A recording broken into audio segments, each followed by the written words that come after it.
तो वहाँ पर सभी वर्ग के लोग अपनी अपनी वोट डाल रहे थे और भाजपा ने जब ये देख लिया, वहाँ भाजपा 3rd नंबर पर है। भाजपा को जब ये लगा कि अब वो बिल्कुल हार की कगार पर हो, चुनाव में स्पष्ट दिखने लगा था। और भाजपा की हमेशा से एक नीति रहती है कि जब वह हारने लगते हैं तो वह हिंदू मुस्लिम दंगा करा देती है। नमस्कार। चुनाव की बेला आज शाम 5 बजे मतदान की बेला थी, वो ख़त्म हो गई है। हम अभी दमोह ज़िले में की बात कर रहे हैं। यहाँ पे 3 नगरीय निकाय चुनावों में मतदान था। कुल दमोह शहर की बात करें तो 60% के करीब मतदान हुआ है। 3 बजे का आंकड़ा है ये, 5 बजे का आंकड़ा आना बाकी है। 2 जगह हिंडोरिया और यहाँ पे 70% के ऊपर मतदान है। हमारे साथ है दमोह विधायक हैं, कांग्रेस से विधायक हैं अजय टंडन जी। हम उनसे बात करेंगे कि आज जो दमोह की जो परिषद का है, नगर पालिका का, पथरिया और हिंडोरिया, क्या कांग्रेस की स्थिति रहने वाली है, क्योंकि यहाँ अभी मौजूदा समय में कुछ समीकरण चेंज हुए हैं, उन पर भी हम बात करेंगे। बहुत बहुत स्वागत है। धन्यवाद आपका। क्या लग रहा है आज मतदान के बाद कांग्रेस किस स्थिति में है? मैं तो पूर्व से कहता आया हूँ, नगर पालिका दमोह में कांग्रेस पक्ष का ही अध्यक्ष बनेगा। ये अभी जो भाजपा का दावा, अभी मैं थोड़ी देर पहले जिलाध्यक्ष भाजपा प्रीतम जी से बात की थी। उनका कहना है कि कांग्रेस बहुत कम नंबरों पर सिमट जाएगी और उनकी बी टीम भी काम नहीं करेगी, मतलब वो टीएसएम के उस पर वो कर रहे थे। क्या इस पे आप क्या कहना चाहेंगे? चलो, वो बी टीम उसको मान रहे हैं तो ए टीम तो वो शुरू से हमको मानते आए, तो हमेशा ए टीम जीतती है। वो खुद ही घोषित कर चुके हैं बहुत पहले ए टीम, और उनके सभी आंकड़े और सभी गणित फेल हो जाएंगे। गणित तो उनके उसी दिन फेल हो गए थे कि 39 वार्डों में तो वो लड़ नहीं पाए, 37 वार्डों में वो चुनाव लड़े हैं।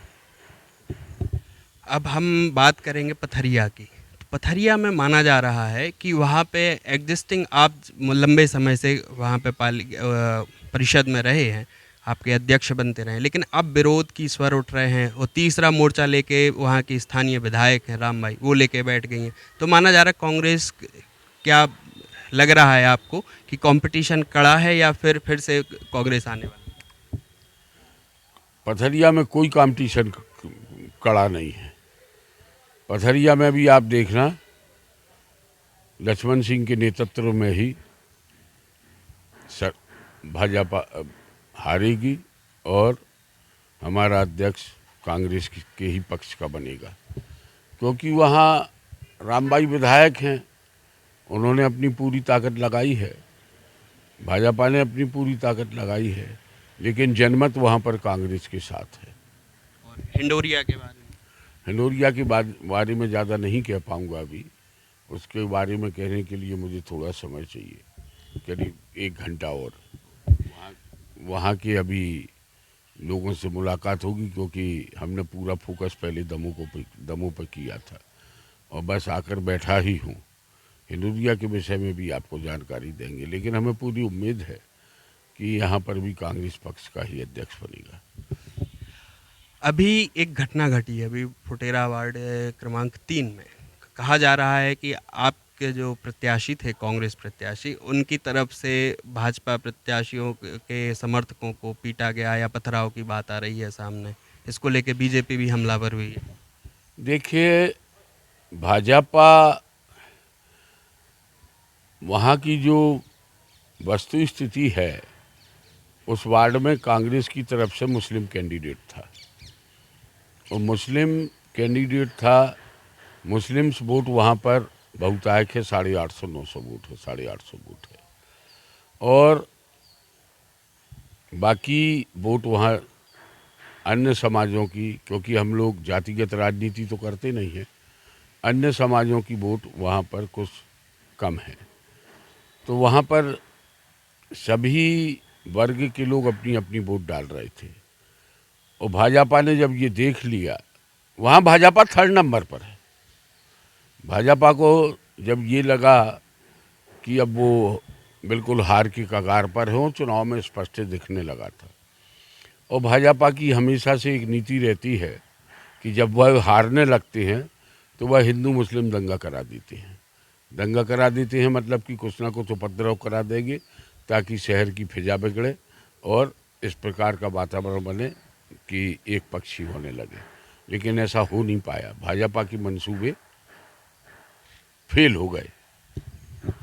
अभी ये चीज़ें हो गई मतलब ऐसा लग रहा है कि इस बार कांग्रेस की तरफ से आप नगर पालिका दमोह पे आप आने वाले हैं अध्यक्ष, और पंचायतें जो ग्राम की सरकारें हैं वहाँ भी कांग्रेस के प्रत्याशी काफ़ी संख्या में जीत के आ रहे हैं, तो क्या मजबूत होती दिख रही है कांग्रेस, या फिर बिखराव की स्थिति में आज भी सामना करना पड़ रहा है, अंदरूनी चीज़ें?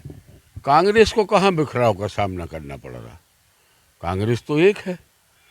बिखराव का सामना तो भाजपा को करना पड़ रहा है। आपके प्रत्याशी भी तो चले गए, अब ये एक्सचेंज ऑफर चल रहा है कि आपके यशपाल जी उधर चले गए, उधर से इधर आ गए। एक मिनट, केवल एक यशपाल, और भाजपा में कितने लोग चले गए? भाजपा में तो सैकड़ों कार्यकर्ता चले गए, जिसको कि वो बी टीम बोल रहे हैं। टीम कब बनती है? टीम जब बनती है जब बहुत लोग इकट्ठे हों, उसको मिला के टीम बनाते हैं ना, उसको टीम बनाते हैं ना। तो भाजपा तो खुद ही कह रही कि बी टीम, यानी बी टीम का मतलब कि बहुत से लोग चले गए तब तो टीम बनी। और ये तो जग जाहिर है, ये तो प्रश्न जो आप हमसे कर रहे हैं ये तो आपको भी मालूम है कि भाजपा बची कितनी है। 3/4 तो बी टीम में चले गए, जरा से तो भाजपा बचे ही है केवल। कांग्रेस में कहाँ बिखराव है? कांग्रेस का अगर एक गया है, केवल एक, तो एक हमने भाजपा का लिया भी है, जो भाजपा का उस वार्ड, जो भाजपा के उस वार्ड को देखते थे। बाकी हमारी टीम जो की तो है। वही मैंने एक्सचेंज का कहा कि वो उधर चले गए, उधर आ गए, और फिर उसके बाद एक भाजपा के जो इतने लोग चले गए वो तो क्या है? वो ये कहते हैं वो तो बागी हैं, वो पहले से उन पे नज़र थी, संगठन के अनुशासन की नज़र में थे और उन्होंने ये कार्रवाई की है एक विशेष परिवार से। अरे भाई, चले तो गए ना, चले गए ना। घर छोड़ के कौन जाता है? घर का मुखिया जब घर को संभाल नहीं पाता है तो व्यक्ति घर छोड़ के चला जाता है। मतलब इस बार कांग्रेस को आप कब्जा करने वाले हैं? मैंने तो आपसे पहले भी कहा कि कांग्रेस का अध्यक्ष बनेगा, आप देख लेना, देर थोड़ी है कोई। हम पूरे, हमें किसी की आवश्यकता ही नहीं पड़ेगी, हम अपने दम पे बना लेंगे। ये थे हमारे साथ अजय टंडन जी, दमोह विधायक।